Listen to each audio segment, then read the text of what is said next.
Good evening, everybody. Tonight is Good Friday, which is kind of an odd evening to worship. A few people, as they were coming in, said, "Happy Good Friday." Can I say that? And we can't tell you what to say and not to say, but this isn't really a happy kind of night, right? This isn't a big celebration. This is more of a serious, dark kind of night, more of the darkest night of worship that we have. And so things are a little bit different in worship tonight. We are going to start by stripping the altar. We take down all of the purple things from Lent and cover some things in black to symbolize this darkness, going into the darkest place of Jesus' death. And then we'll hear the story, and Doug will preach about that. And then at the very end, we'll ask you to leave in silence after we finish our breath prayer. So it's a very somber, serious kind of evening. And so we ask you to kind of do what you can to get into that mood. Not that we want you to leave here crying necessarily, but, get into this story, because this story is important for us. And we are a part of this story too. So let us worship.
Gospel from the 15th chapter of St. Mark. Then the soldiers led him into the courtyard of the palace, that is, the governor's headquarters, and they called together the whole cohort. And they clothed him in a purple cloak, and after twisting some thorns into a crown, they put it on him. And they began saluting him, "Hail, King of the Jews!" They struck his head with a reed, spat upon him, and knelt down in homage to him. After mocking him, they stripped him of the purple cloak and put his own clothes on him. Then they led him out to crucify him.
They compelled a passerby who was coming in from the country to carry his cross.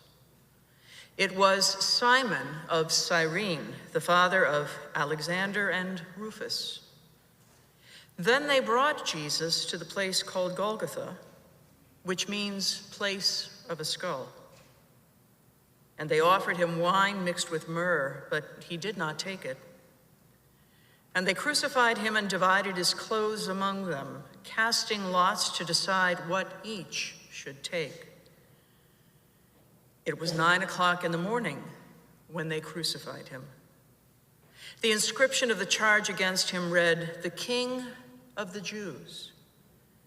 And with him they crucified two rebels, one on his right and one on his left.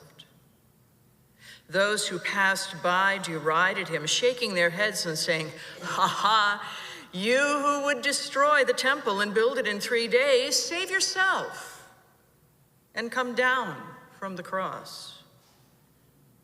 In the same way, the chief priests, along with the scribes, were also mocking him among themselves, saying, "He saved others. He cannot save himself. Let the Messiah, the King of Israel, come down from the cross now, so that we may see and believe." Those who were crucified with him also taunted him.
When it was noon, darkness came over the whole land until 3 p.m. At 3 o'clock, Jesus cried out with a loud voice, "Eloi, Eloi, lema sabachthani," which means, my God, why have you forsaken me?" When some of the bystanders heard it, they said, "Listen, he's calling for Elijah." And someone ran, filled a sponge with sour wine, and put it on a stick, and gave it to him to drink, saying, "Wait, let's see whether Elijah will come to take him down." Then Jesus gave a loud cry and breathed his last. And the curtain of the temple was torn in two from top to bottom. Now when the centurion who stood facing him saw that this happened in this way, he breathed his last. He said, "Truly this man was God's son."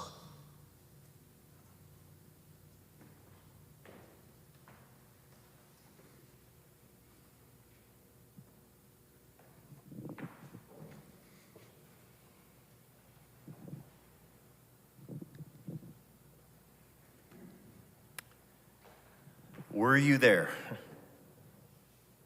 It's a song we sing every year at this time. Were you there when they crucified my Lord? Were you there when they nailed him to a tree? I remember once somebody who had been raised Catholic and became Lutheran said to me, "What's with this 'were you there' in the Lutheran Church on Good Friday? Is it like a Lutheran Good Friday theme song?" She wasn't used to it. But it's kind of an ironic question, it's kind of an ironic thing that as Lutherans, we sing this song every year, "Were you there?" It's kind of strange to think that it's become kind of a mantra for, let's face it, a predominantly white German group of people to sing this song. David Borland of North Park Theological Seminary points out that it's impossible to trace back the roots of this song. It was an African-American spiritual. It was sung for decades and decades by people whose context for this song was the communal living of being enslaved people. So we have no idea who wrote it. It just came out of that time frame, which in a lot of ways gives it more power, but we'll come back to that. Let's go back to the question, were you there? I know there's been times where I've sung this song and I think, how would I have been there? That was 2,000 years ago. What sort of question is this? Were you there? Of course, the answer is no. But what the authors of this song were doing is this hard to say Greek word, amnestis. It is a way, it's a word that basically means to remember, but it goes way more profound than that. It's way more than just fondly bringing up some recollection of something from the past. It has way more to do with diving into the past to bring it into the present. It has way more to do with taking something from the past and making it part of our ongoing story. This is very common in the scriptures. At one point, Moses was gathered with a group of Hebrew people who were second generation. They weren't there when all of this happened with God's covenant. And Moses turns to these people and he says this from Deuteronomy. "Not with our ancestors did the Lord make this covenant, but with us, who are all of us here alive today." No, we'll get to that one in a second. Sorry, Christy. So Moses is like telling this group of people, God made this covenant, yes, with your ancestors, but that covenant still lives alive in you.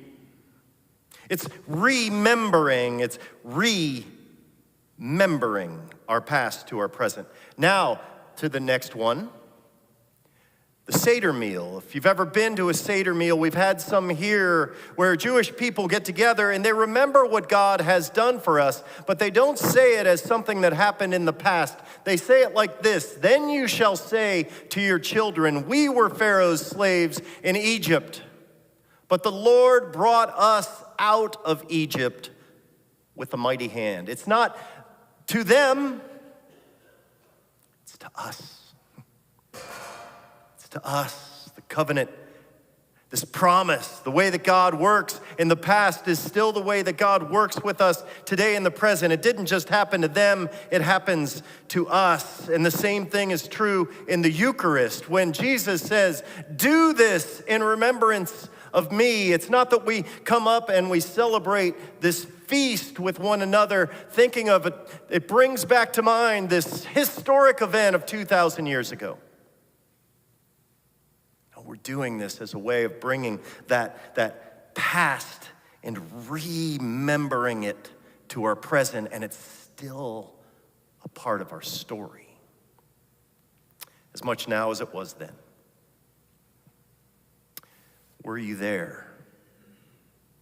Were you there? What the authors want us to do is just that, to remember it, make it part of our story today. And the power as we sing that song is we can put ourselves in the midst of Christ's suffering. And when we do that, it's not that we want to hurt ourselves as some sort of thing for Christ, but when we put ourselves in the midst of Christ's suffering and we bring it into our present, then somehow, and I don't know if you're like me, this day has always had power for me. And it's strange that on a day in which Christ was crucified and we remember that somehow in the midst of that, when we put ourselves in the situation of it happening today, something transformative takes place. Now picture, "Were you there?" being sung on the plantation fields. Picture the power of that. The power of the example of the authors who wrote this song, singing it in collective unison as they work in the fields, and in so doing are remembering, bringing Christ's present or past into their presence and claiming Christ's presence, claiming, even a more powerful word, solidarity with them. Think of the power in that song now. Were you there? I mean, who else to better identify with the oppressed people who face lynchings from a tree than a God who died on a tree? Were you there? There's this great story of Howard Thurman, pastor who was also one of the early civil rights activists in America. He and his wife, Sue, traveled to India to have a meeting with Mahatma Gandhi. And think of the comparisons of these two. We know that Gandhi was very influential for Dr. Martin Luther King, but here's Howard Thurman having this meeting with Gandhi, and they had this great get-together, he and his wife, and had this long talk, and then it was time for him to go, and he started to walk away, and Gandhi shouts out to him this: "Will you do me a favor? Will you sing one of your songs for me? Will you sing, 'Were you there when they crucified my Lord?'" And then he goes on to say, "I feel this song gets to the root of experience of the entire human race under the spread of the healing wings of suffering." Were you there? We're going to sing a couple more verses of this song, and I want you to think of two things when we sing the remaining verses, because I think this song has power in two ways, and often we'll focus on the first, but tonight I'd like us to focus on the second. So the first is when we sing this song, it can give us hope. That in our suffering, whatever our life brings, whenever we have periods of suffering, and if you're not suffering now, wait a week, you might be. It's the way life works. But somehow in this song, we can feel that presence of Christ and remember, bring it into our present. And there's power in that, to be sure, and I don't want to sell that short, but I think sometimes we overlook that it also could do two things, especially in the context of where this song comes from. And I'll close with this second thing in the words of David, Borland, who I quoted earlier. He says this: it also asks those of us in privileged positions of comfort, not only if we were there at the cross of Christ, but if we are there in the suffering of the oppressed. And I love this last part, where Christ's cross still stands.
God, we call this Good Friday.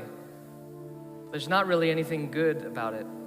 There's no good when people react from fear, when people act cruelly, when people bring death.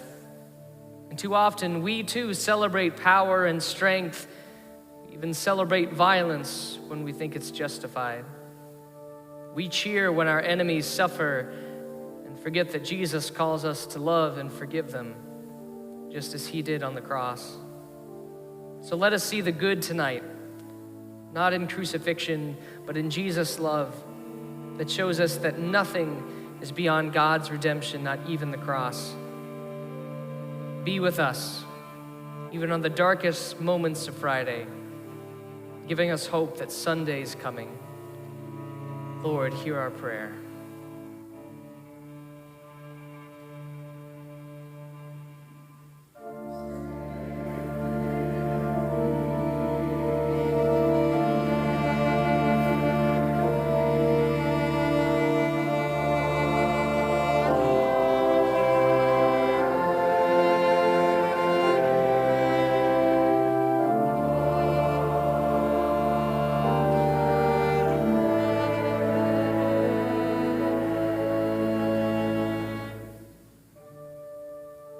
God, we know it's easy for this story to become an interesting part of history, one that's far removed from our lives today.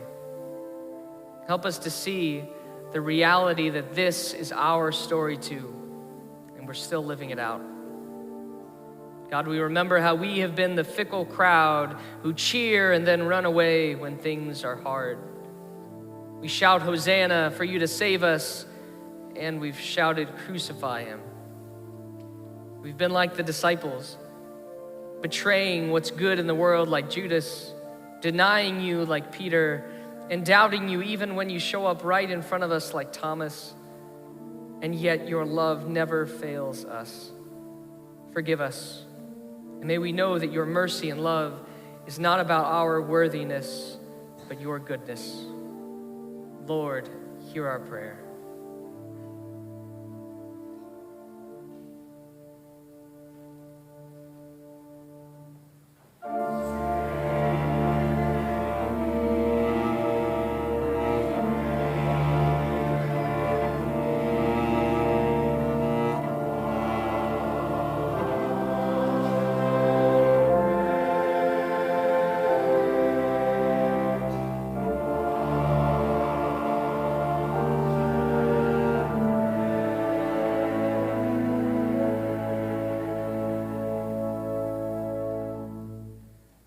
Now let us end this time of prayer by praying together the prayer that our Lord taught us.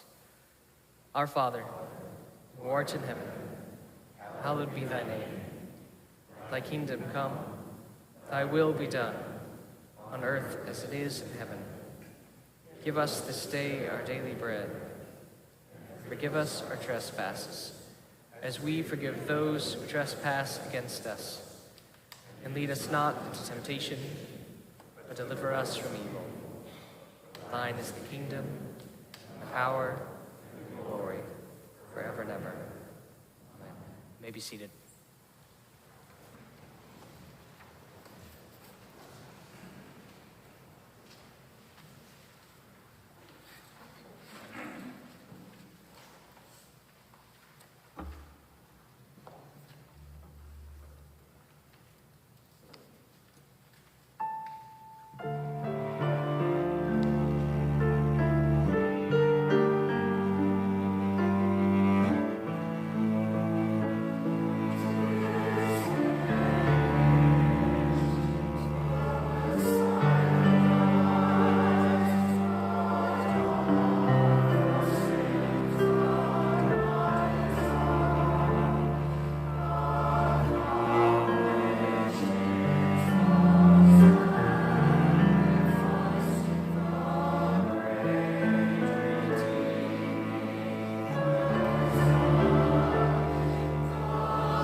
practicing breath prayers throughout Lent, leading up to this pivotal moment of the cross, where Jesus breathes his last.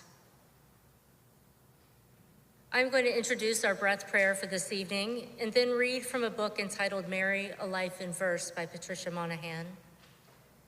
In this book, Monahan gives an account of Jesus' last moments on Good Friday from Mary, Jesus' mother's perspective. We then will be ending the service in silence. When I have completed the reading, you are welcome to sit and to pray. We simply ask that when you are ready to leave, please do so in silence to allow others the chance for reflection. Our breath prayer tonight includes the last words of Jesus spoken on the cross. When I meditate on these words, I think of Jesus' sacrifice, an example of surrender. I pray for strength to be more like him. So tonight, as we inhale, we reflect upon the words, into your hands. And then on the exhale, I commend my spirit. So inhale, into your hands.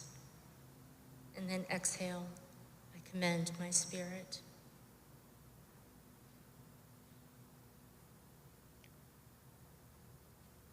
Please feel free to close your eyes if you feel comfortable, or cast a downward gaze as I read.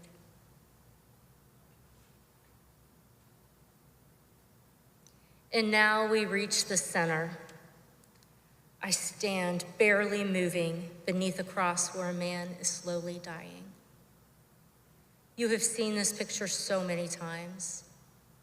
The gloomy sky, the other dying men, the spear headed for my son's heart. The most important moment as you tell the story. For me, 3 hours of eternity. Death hovering like the stormy clouds, like a milling crowd. A passion that moves toward an inevitable ending whose time you cannot know. The moment of salvation as you tell the story. My story is different. Yes, this scene is central, for before it, I was his mother. A man whose mother dies as an orphan. What is the word for a woman whose child has died? And that was not the only change. Before Golgotha, I believed. An angel unfolded my life to me, and I believed. But on that Skull Hill, belief died with my son. What was my life once he had died? There were moments, yes, I confess it, when I willed him to live, even pierced with nails, even crowned with thorns, to inhale one more pain-racked breath. Anything but death. Anything but a world without him. Eyes shut, forever. The light gone, forever. Never to hear him speak again. His limbs were twisted in pain, and I insisted on one more breath.